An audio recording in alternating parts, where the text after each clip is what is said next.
Well, as y'all can see, we came out here and practiced, and we really focused on technique and fundamentals. We had some individual periods.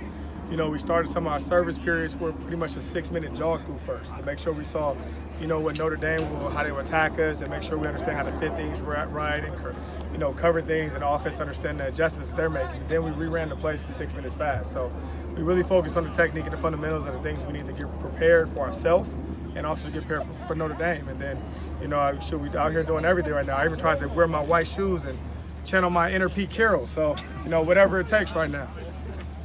Do you have an update on Michael Trigg? Well, for one, right now we make sure he handles some other things like academically and stuff like that while he can.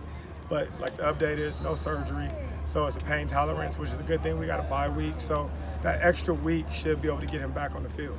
What's the outlook for Drake Jackson? Shoot, the same thing. Like, he was already out here today, so he's a guy that's dealt with something like this, like similar. I expect him to be full go. Is there any update on Drew McCoy or Keenan Kristen at this point?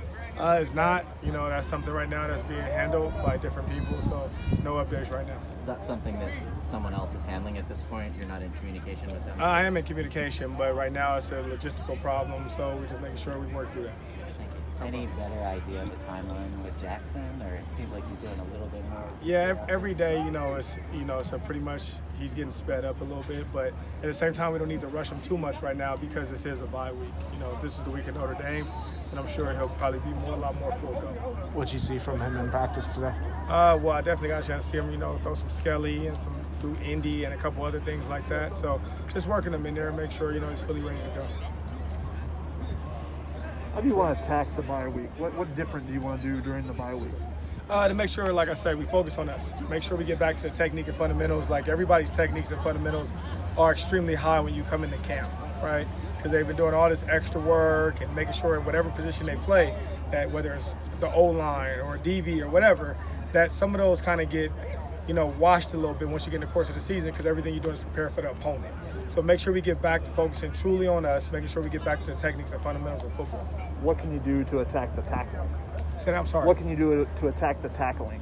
Well, it's the same thing. I mean, how can you become a better tackler without pretty much focusing on it and, paying attention to detail to it? So, as you see, like, a lot of these groups pretty much put in 10 minutes today just geared towards tackling. So, that's what we're going to do, make sure we can focus once again on the technique and fundamentals of things. Halfway through the season, what would be your evaluation of the offensive line and the performance of that first half? At times really good, at times really bad. That's pretty much where we are as a team. That's why we're 500, right? So we have some good moments, we have some bad moments. So, the biggest thing is make sure we get rid of the bad moments, and when we have those moments, make sure it's not a snowball effect. Right now, it's a little bit of a snowball effect, right? So we have to get rid of those, bad moments, and if you have one in the game, make sure it's just a play, not for 10 minutes. What do you think contributes to that snowball effect happening? It's a lot of things that contributes. It's players, right? It's scheme, it's us, it's me. So, it's not one particular thing, because every time if you look at it, it's been something different brought up. So it's everything, and that's why we're trying to make sure we correct everything and focus on us. What has been the biggest issue with the tackling that you've seen on tape? To me, it's always guys, either they don't understand their leverage and they think that every tackle is a one-on-one instead of truly understanding what leverage they need to play and know they have help on the field. So a lot of guys think they're doing tackling one-on-one. It shouldn't be one-on-one, it should be a gang mentality, right? The next thing is some guys are just truly stopping their feet. And we don't want guys to stop their feet. We want them to go ahead and take a shot. Don't let, people with the ball dictate what we do. We need to dictate what they do. That's it. Thank you, guys. Thank you.